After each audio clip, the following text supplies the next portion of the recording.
गरुडगमन तव चरणकमलमिह मनसि लसतु मम नित्यम् गरुडगमन तव चरणकमलमिह मनसि लसतु मम नित्यम् मनसि लसतु मम नित्यम् मम तापमपाकुरुदेव मम पापमपाकुरुदेव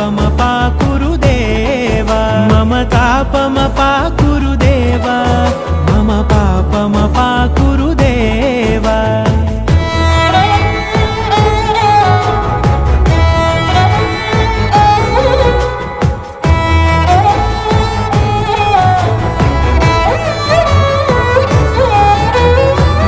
जनयन विधि नमुचिहरण मुख विबुध विनुत पद पद्मा जल जनयन विधि नमुचिहरण मुख विबुध विनुत पद पद्मा विबुध विनुत पद पद्मा।